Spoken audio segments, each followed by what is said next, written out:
So, Jonathan Pageau, great to have you here. It's good to be here. Now, I know that you're a great artist, and we've communicated a little bit over the years and been aware of what we're doing. But I realized when I contacted you that I don't actually know much about you personally. I know you're up there in Canada, up there relative to where I am, down in California.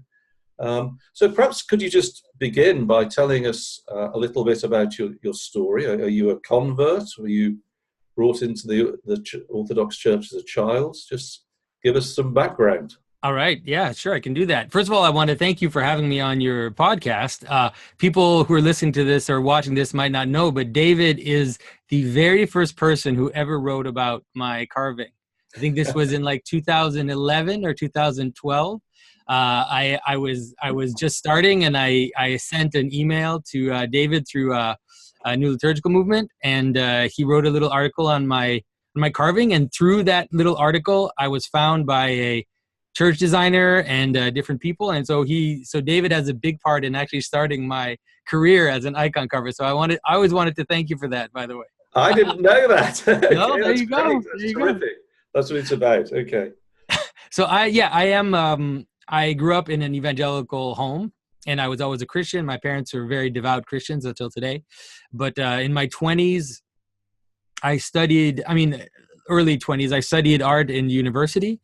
And the whole time I was really struggling with the, let's say, the conjunction between my faith and contemporary art, but also my faith, my evangelical faith, and making visual art in general. All of that was just this big mess in my mind that I was trying to work out, to an extent that the subject of my painting was actually that problem. And so I spent all university trying to hash that out. And finally, I decided that, going through a spiritual crisis, through all of that, I just decided to put all of it aside. And I threw away all my paintings, or these kind of big contemporary collage type things. And I kind of gave up on art. And then through this spiritual crisis, I started reading the Church Fathers, and discovering medieval art especially.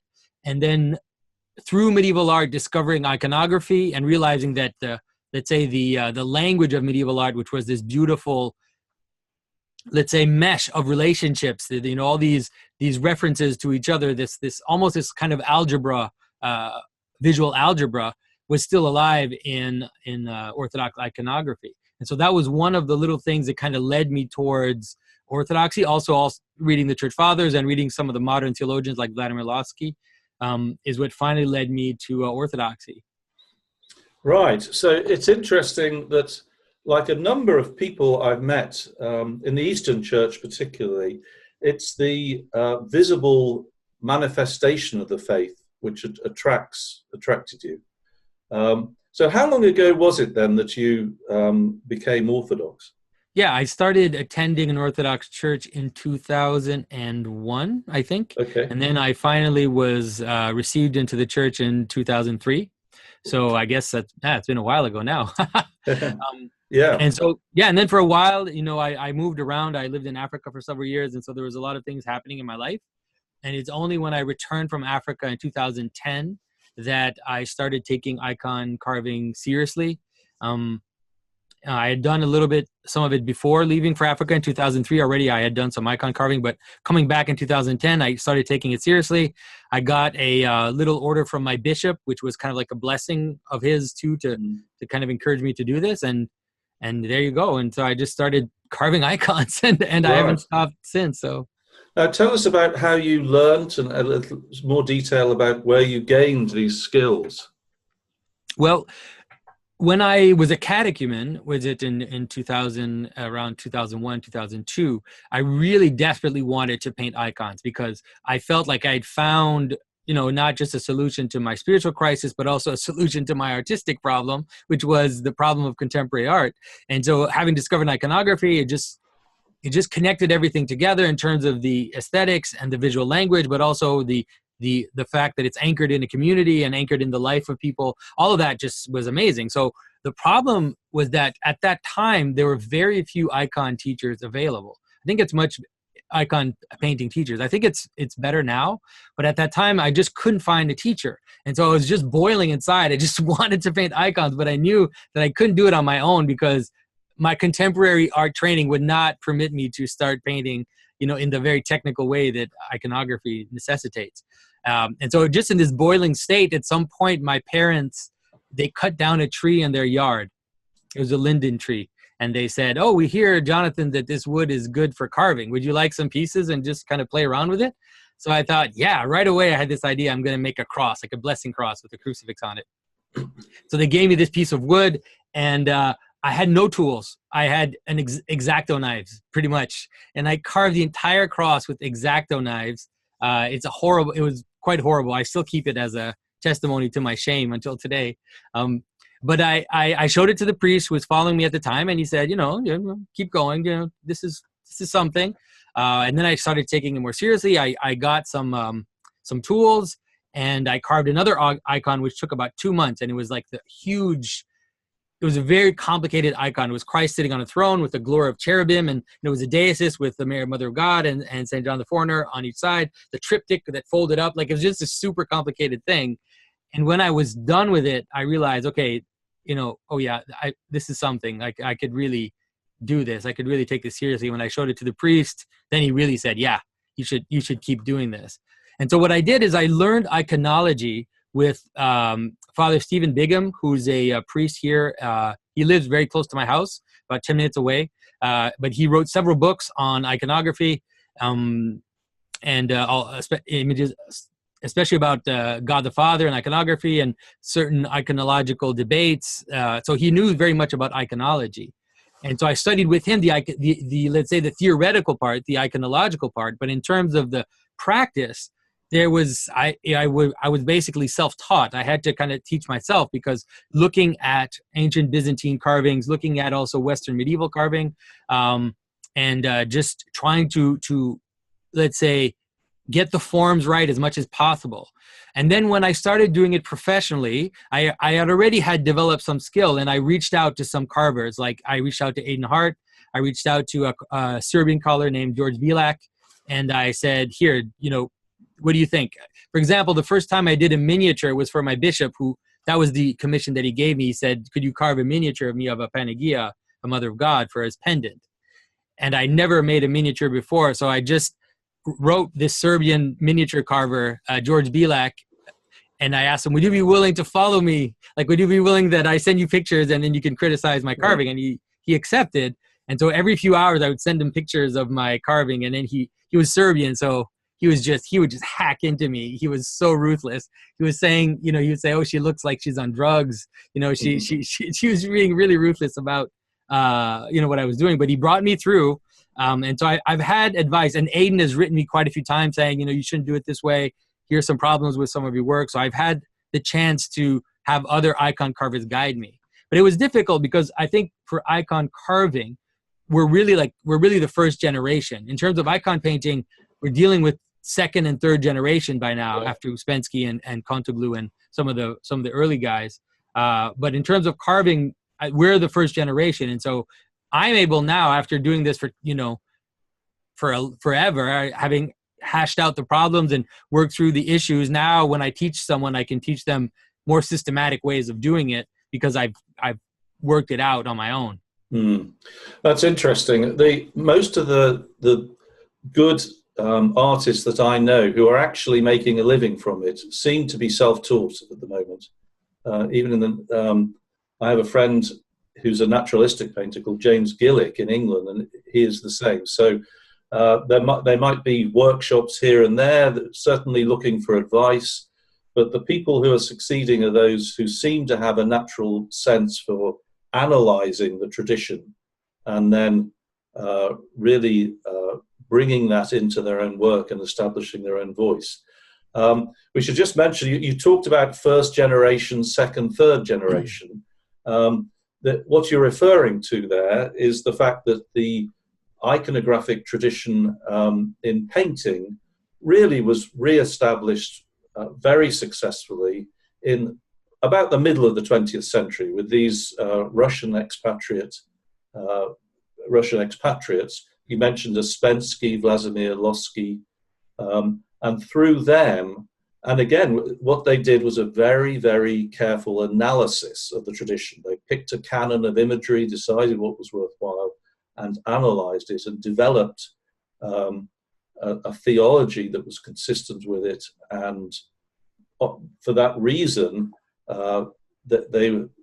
because they were successful and it was well thought through, the tradition, many people aren't even aware that that's happened. They feel that there's this continuous line. Now, that, to me, that's a compliment. I'm not trying to undermine. I'm saying this is what you want. You want people to look at it and say, well, this obviously has just come directly from the line. And it's what they were my inspiration for the work that I've tried to do in the Western traditions, just asking myself, what did they do and what questions did they ask?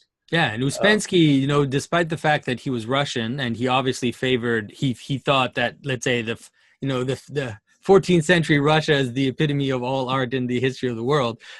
He tended, for his Western students, he tended to encourage them to explore, the Western Middle Ages and explore the tradition of the West, which started to, let's say, in terms of iconography, started to break down at the Renaissance. And I think, and Aidan it seems like that's what Aidan Hart is doing as well. A lot of the tropes in his work seems to be as if the Renaissance never happened. What would Anglo-Saxon, what would British art look like? So kind of going back into that tradition and developing it in a way that is coherent to our taste today, but is also in line with, the universal language of Christian art, we could call it. Yes, that's, as you know, I was taught by Aidan. Yep. In England, we have that in common, and that's certainly what he would say to us. He's probably a little more suspicious of the Gothic, so he would cut it off at the Gothic, I think. But the point is the same, that he's looking and analysing, and then he has this motto, which is look twice and act once. Think about what you're doing. Yeah. Okay, so let's go then into your working as an artist, but then you start to write, and now you're broadcasting. But tell us about the Orthodox Arts Journal and what it's aimed at, which really is, for anyone who doesn't know about it, is well worth reading. Very interesting articles about art and culture and the connection between the two.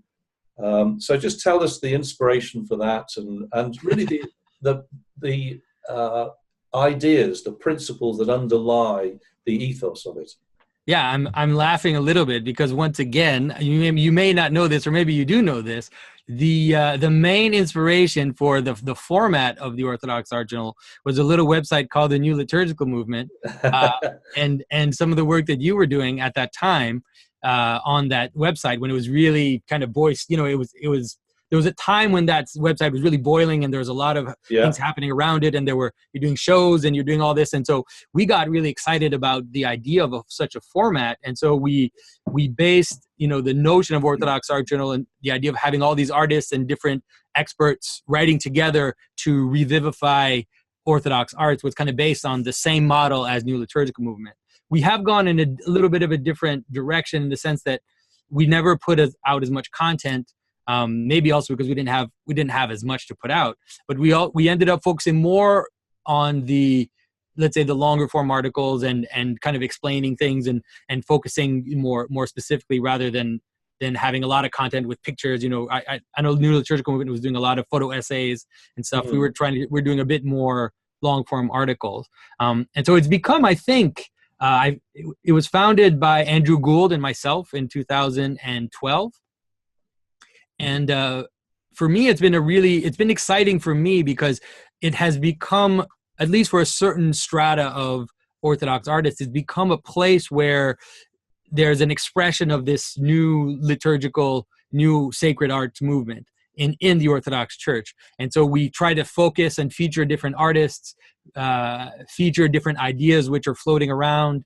And so it's been a place where a lot of people can look to find also just to get excited about the possibility of what this art can offer and how it can speak to the contemporary world. My own role in that has mostly been to talk about iconology. And so when I talked about discovering sacred art, after university, it was just in this sorry, it was in this general spiritual crisis, and part of that included just a crisis of meaning. And so I started to explore symbolism in general in the Bible, the connection between the Bible and other traditions, and then the connection between all that and the art itself. And so that led me to develop a symbolic worldview. You could call it a typological worldview.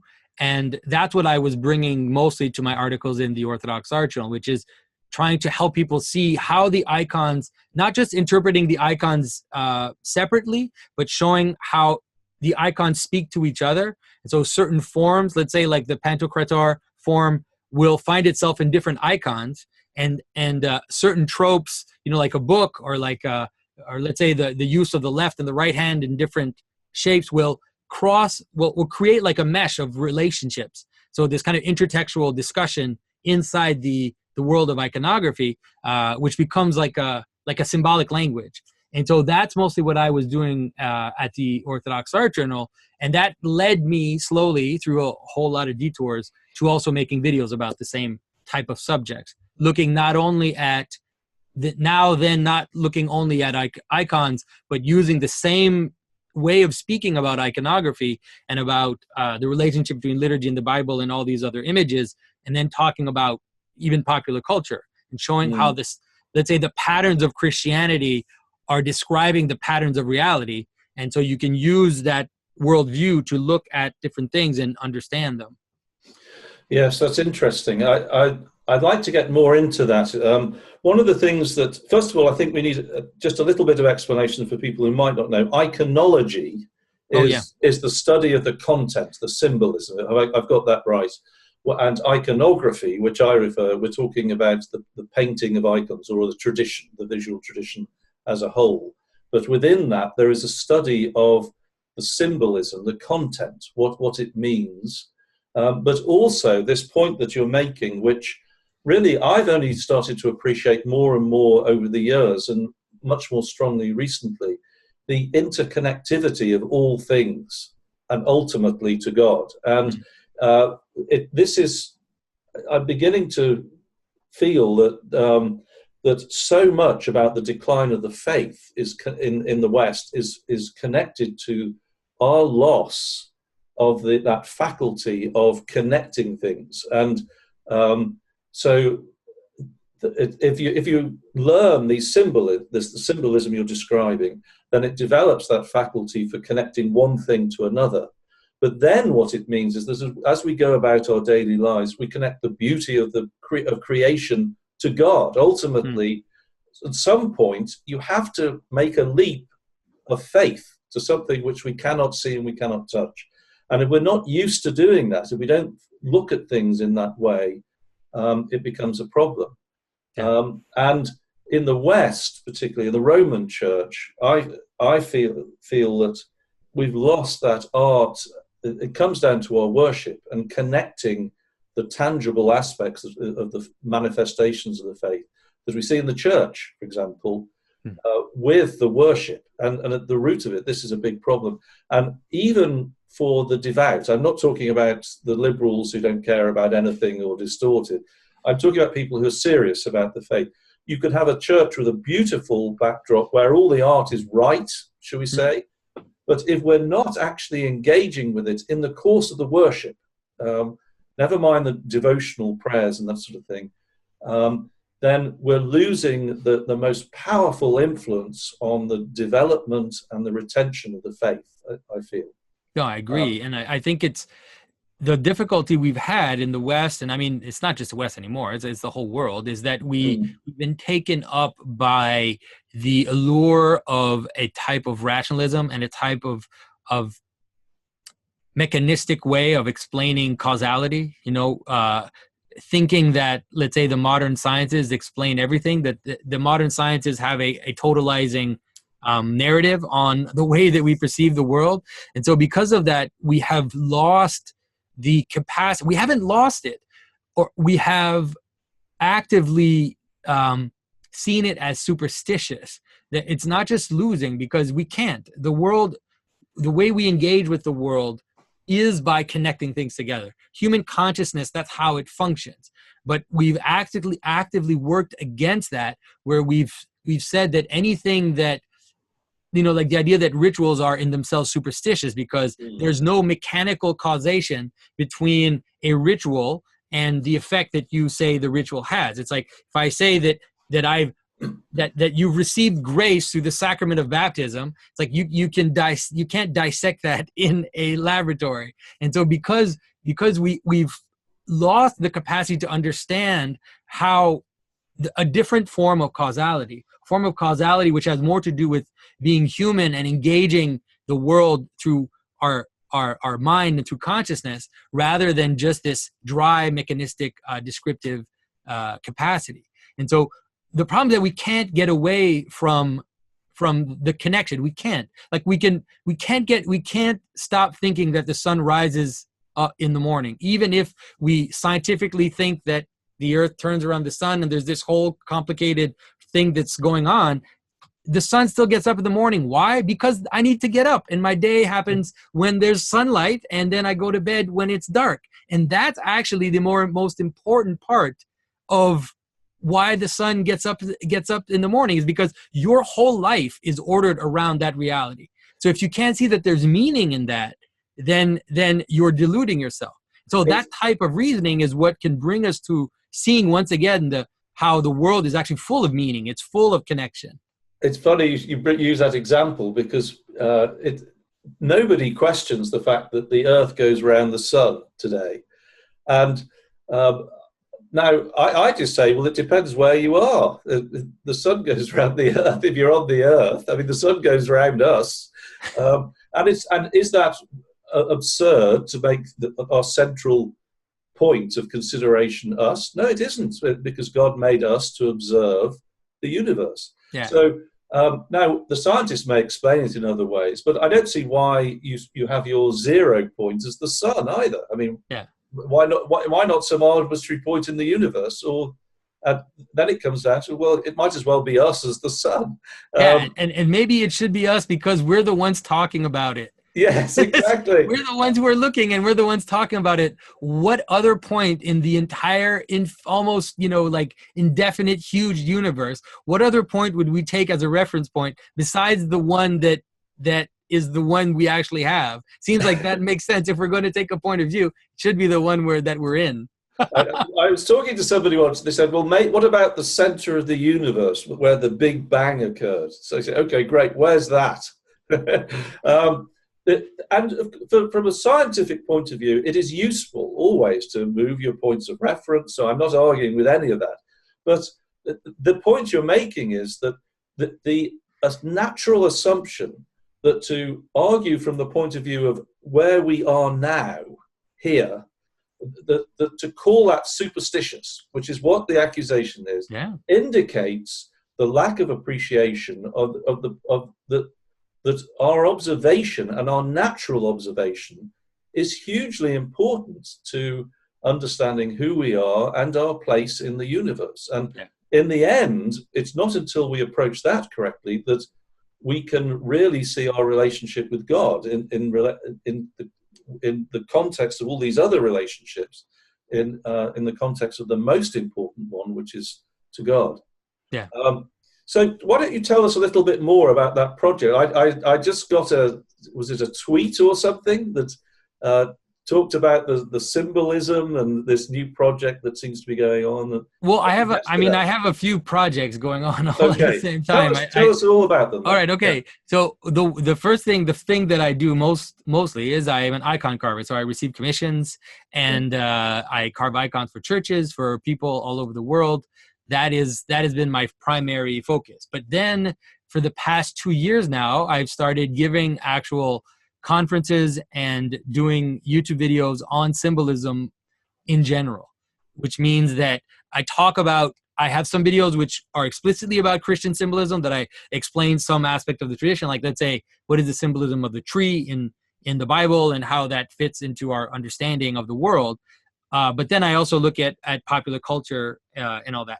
And now there are a few more projects. The other project that I'm starting now, which is probably what you saw on Twitter, is that because I have a full roster of commissions, like I can work full time on carving, and I can do that all the time. The problem that causes is that I don't have time to develop the craft.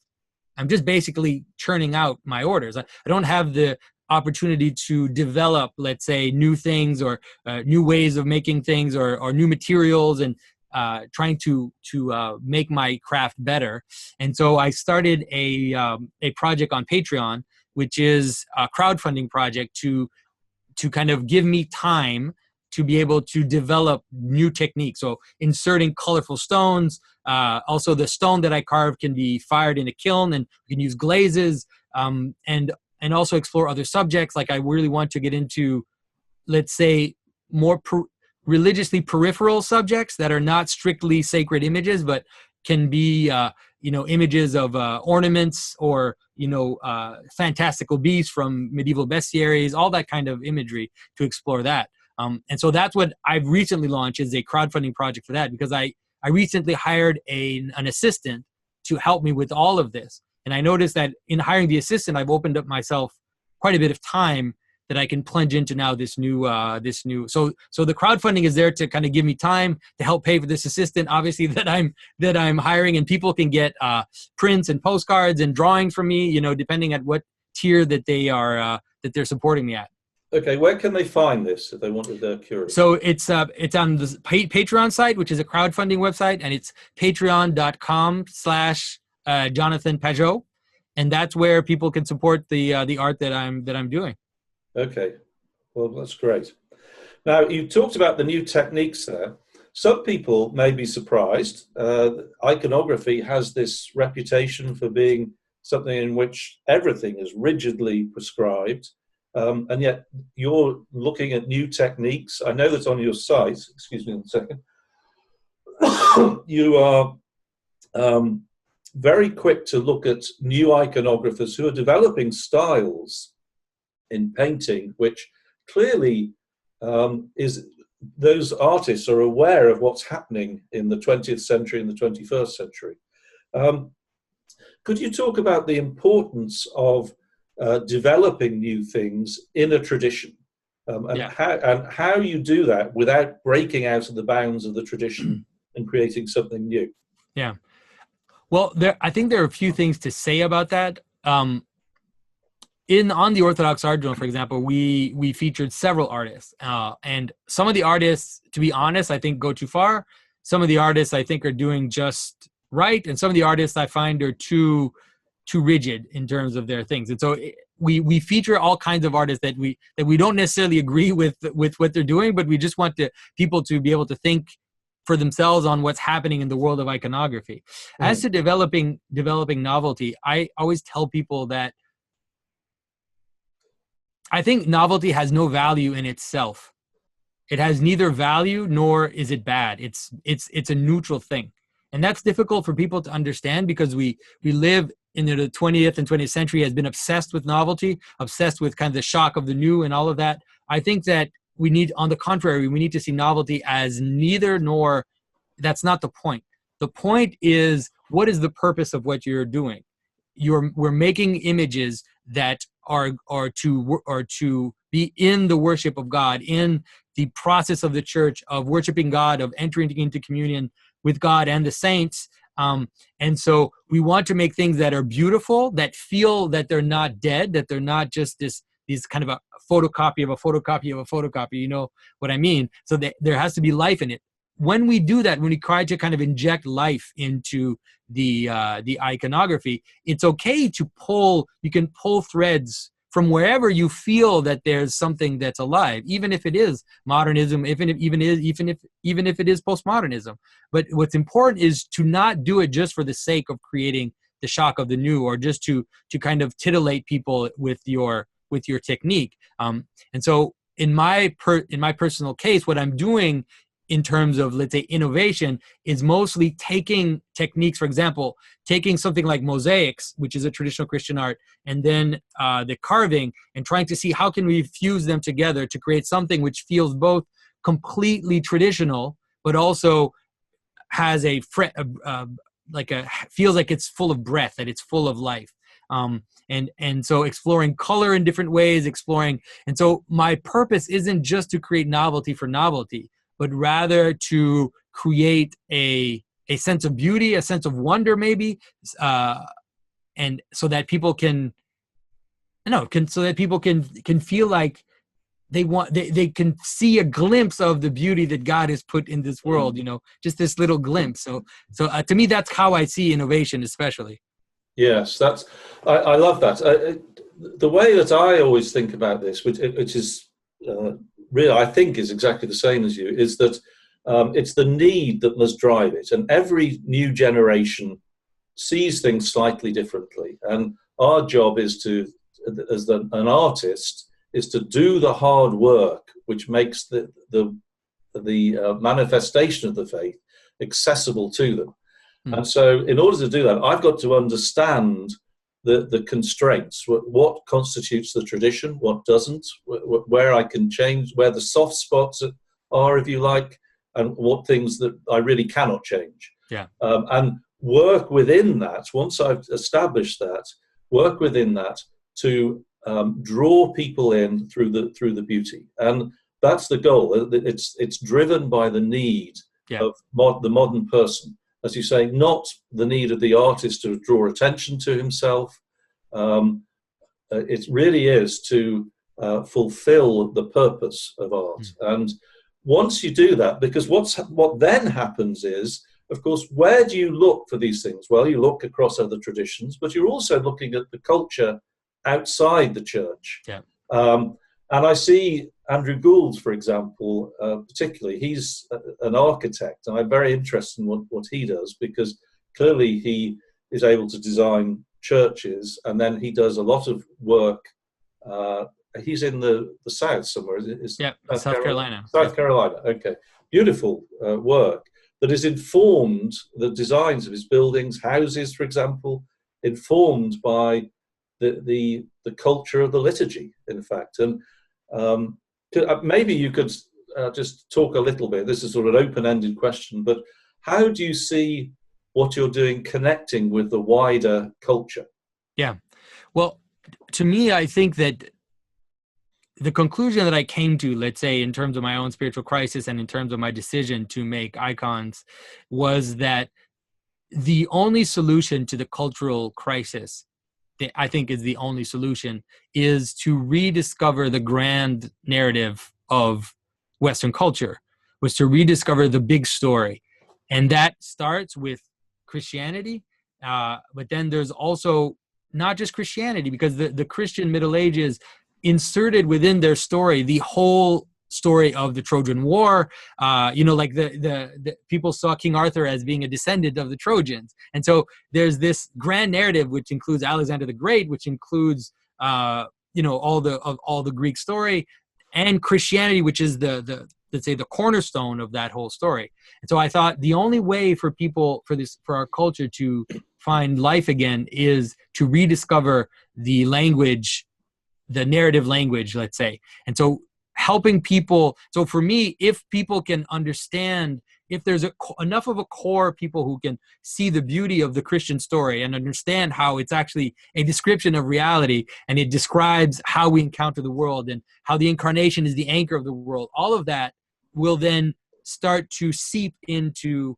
culture in other ways. And so I think it's wrong. I think it's wrong for people to, Christian movie makers, to just want to make movies that are just like secular movies, but with a very thin kind of sappy Christian message. I think that if we dive into all the Christian symbolism, understand all the connections, all the beautiful connections that are there, then once we start to make movies, write novels, do the more peripheral stuff, then it will be soaked in that traditional worldview. I mean, that's why people love Tolkien so much. Tolkien didn't write a Christian novel, but his novel is one of the most Christian novels of the 20th century, because he was soaking in that whole language, the whole symbolic language of Western culture. And so to me, that's the key, is liturgical art is the first art. It has to be, because it's serving the highest purpose, and it's done in a way which which brings people together. And so it both acts as a fulcrum of communion, and it also is turned towards the infinite. And so out of that is the only way that out of that other cultural forms can find their cohesion again. Yes, and someone put it to me in this way. They just said the liturgy is the source of its own culture, and then that is then the wellspring of the wider culture. So we cannot have the situation where the secular culture is the only source of the culture we have in the church. That I see that all too often, I'm afraid. Yeah. And it's disastrous. What then happens is, even if the worship is licit, shall we say, there's a complete mismatch in form between what you see in the church and what's going on in the worship, and in the end, you can't have the two sitting together without all these things undermining the faith. It's just inevitable, and this, I think, is what's happened. I agree. The language of entertainment has completely taken over Western Christianity, and it's working in the sense that people want to go to church because it's like it's going to, you go to a concert, so it's like, why would I not want to go to a concert? But it is progressively undermining the underpinnings of what worship and what the church is, to a point where more and more people are going to start to realize, my Christian rock band is pretty good, but you know what? Nirvana is a lot better. That's exactly it. Why would they go to the Christian version when the full version of what it's trying to imitate is out there? And we're doing it way better than you are. So much better. I remember thinking that before I converted. I used to look at Christian rock as the example and just feel sorry for anybody. These people trying to be cool who are Christian. I mean, Christianity is not about being cool. It's about saying we don't even need to play that game. We have a different world that is far better than this. I couldn't agree more. The other thing that was coming out in what you're saying that has occurred to me is that what you're giving filmmakers, for example, any that listen to you, is a secret key to commercial success. That's right. That's what you want, because first of all, this is the truth, and also this symbolism is not arbitrary. It's not just let's have a cup, let's make that represent Jesus Christ. Okay, and from now on, the more we connect the two, there's a reality that underlies those connections, that is rooted in how God made us to see things, and so any filmmaker who wants to make something like Tolkien, I mean, how many books has he sold? And you can have high art, you can have popular art. These two are not mutually exclusive, because this taps into what we most deeply desire in a natural way. And I've had since I started making these videos for about a year and a half now, I've had authors who write novels. I've had people who are in opera. I've had people who are filmmakers who have contacted me and said that they see that this is it. Like, this is the way. This is the way of the future for sure. This is the way that we can create something that once again will feel meaningful to people, because we're at a dead end, I would say, and I think most people feel it. We're going towards more and more flashy things. We're going towards more and more kind of empty sentimentalism. All of this is running its course. We're running out of steam in terms of culture, and so I think a lot of people are seeing that this is in a way, it's the only possible future. If there's going to be one, it has to go back to the essential story. It does, and of course, the story is that all stories participate in some way that have meaning. Is salvation history, which is being lived out now, and this is why the scripture and typology and this again, scripture itself is full of these connections between the old and the new, and reading it in that way develops within us an appreciation for all of these things, and vice versa. I want to. You talked about the connections you're making outside the Orthodox faith of the work you're doing, which is terrific. I'm going to just sort of move into that area now. That I'm always I've dealt with quite a lot of people in the Eastern Church because I'm interested in icons, and I had this connection with Aidan Hart, of course. And not all in the Orthodox Church are as open as you, it seems to me, in communication with Roman Catholics. And I just want you to talk a little bit about that. I don't want to make this uncomfortable, but I think it's something that we need to be aware of, that the Orthodox and the Catholics, we're very, very close in what we think, but there are some differences as well. So maybe if you characterize those and then describe your philosophy of engagement. And before I do this, I just want to open the door a little bit and talk about Aidan, who is very open to dealing. I mean, the story of coming across him is that I wrote to him, or in fact, I didn't even write to him. I wrote to an Orthodox priest whose name had been given to me 30 years ago. The letter was passed to Aidan. Aidan wrote to me and invited me to come and watch him paint. And he was a monk at that stage. And he didn't mind that I wasn't Orthodox or anything like that. And he's very open. Now, as I started to work with him, I think it's fair to say that he has the standard Orthodox view that Catholics are heretical in their beliefs. Now, I'm not offended by that. That's reasonable, and I think for him to feel that, and that's why he chose Orthodoxy. But it didn't stop his engagement. So maybe you just sort of state your view of us as Catholics, and then how you and your approach to engagement and what your hopes are through this. And you're extremely generous in your connection, and I noticed that you're happy to deal with Catholics very positively. For example, you teach for us at Pontifex University. You offer icon courses, and we endorse what you do wholeheartedly. And it's wonderful, I think, that you're happy to do that. Well, I mean, I think that, like Aidan, I think that, I respect the fact that the Orthodox Church is not in communion with the Catholic Church, and I respect that reality and why that is.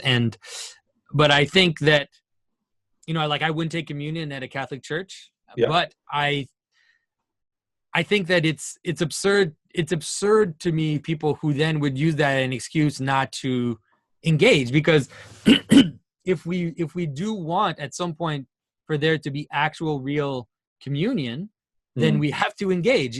Yes. I hope that one day there can be actual real communion where the issues can actually be resolved, not in a fake way, not in a political way, but in a real theological discussion and real ecclesial union. Of course, who doesn't wish that? I wish that with the Copts. I wish that with all Christians, but it has to be real. I'm not saying that we should just all accept everything. Of course not. It has to be a real communion. But for that to come about, the only way to do it is to discuss and to engage and to kind of to be able to look also at the positive aspects that are in your, in Catholicism, while criticizing the negative aspects. And the same too is like, here are some of the things I think are positive about Orthodoxy, and here are some of the things that I think are negative about Orthodoxy, and not pretend that, the Orthodox Church, for example, has no problems. It's got plenty of problems. So I think that's just been my way to engage with everybody, not just Catholics, but other types of Christians, but even atheists as well, is to say, I have sympathy for some atheists, because some Christians have silly ideas of what we mean when we say God. And so if you don't like that, then I don't like that either. Now let's talk. So I think that that's just been my approach to everybody, is to say, okay, let's just be honest and talk about the things that we have in common, and then also talk about the things that we have not in common. Yes, and I think that your attitude reveals a self-confidence that if I believe that what I have is true, first of all, I'm not afraid of the differences. And so I don't mind if somebody disagrees. That's how it ought to be. I'm not going to claim to be perfect in that.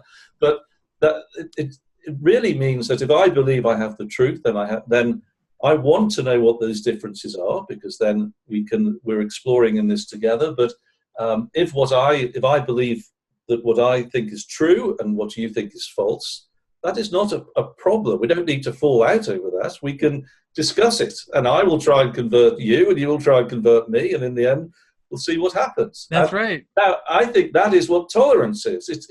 It doesn't ignore differences. It doesn't mind them, and it seeks to reveal them. Yeah. As well as the similarities. And I think so much of the intolerance that we see today, I think intolerance, for example, is compatible with relativism. It's what it is. It finds disagreement so uncomfortable that it tries to pretend that there isn't any difference. Yeah, exactly. Yeah, and that just is untenable. And in the end, everybody has fundamental truths which they hold, whether they believe it or not. And if they're intolerant, then they will not put up with differences. And that's what we see. No, I remember the best example I have in my mind of that is one day I was in Thésée, actually, in France. This was a long, long time ago. And I met with someone, I think it was Catholic. He could have been Orthodox. It wouldn't have made a difference. But he was saying, we all need to come together. Christians, we all need to come together. We're all together.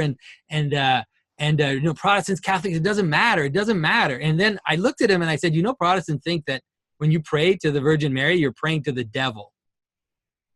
And so how do you deal with that? And he's like, well, they'll just have to accept that we pray to the Virgin Mary. It's like, okay, well then no, we're not going to come together. Like, it's not going to happen. Let's be honest and say that we think that some of your practices are not right, or that their practices are not right. And now let's talk about it. But to just say, oh no, we should all love each other and come together. It's like, that's not that easy. But of course, one of the great places where people can come together, at least can put their guards down somewhat, is in the world of art and culture. I think this really does allow for these meeting points to occur constructively if we want them to. It doesn't mean that we're hiding what you've just described. I agree with you completely that it's very important to be aware of the differences and to face them, because otherwise they won't be resolved. Yeah. And they're going to emerge at some point anyway. But one of those places, because of beauty in art, it changes us, it transforms us, and we become different people as we come into the discussion as a result of this, I think. Yeah, I agree. And I've been really surprised in the recent few months. For example, I left the Baptist churches here in Quebec now, in 2003. So, and I had, in a way, I didn't do it on purpose, but obviously it burned some bridges, and, I kind of lost contact with a lot of those people coming into Orthodoxy. And now just recently, they've come back to me and asked me to come and engage with them. And so I've done two events already. And on Monday, I'm doing a third event where I'm going to go to this Baptist event, and we're going to talk about symbolism, talk about imagery, and they'll give their position, I'll give my position. And so I've been really excited that it's not as touchy as the theological stuff, like you said, because we're talking about imagery, we're talking about beauty, we're talking about the place of beauty in the liturgy. All of this, it's like you said, it's less. It touches less sensitive nerves, let's say, and so it's been interesting to do that, and I think that the discussion has been very positive until now. Could you tell me a little bit more about their reaction to the iconography? So, for example, what drives their interest? Do they allow imagery in their own churches? No. No. So when you come and talk to them, are they beginning to doubt this, or is it just, or are they just putting that aside because they're interested in the beauty of what you produce? Well, I think there's a few things. it's hard to speak for other people, but Yes, I yes. get the sense that people are realizing the kind of the bankruptcy of where it's all headed, where the rock concert church is headed. And I think that especially the younger people, people who are in their 20s, some people are totally into it, but there's quite a few of the intellectuals, at least, they realize that this is not viable. And they're also realizing that what is it to be Christian then if we're just like everybody else in terms of what we're doing? And so the question is then, if we're going to go back to a more formal Christianity, how do we do it? How do we explore that? How do we do it? And they don't know.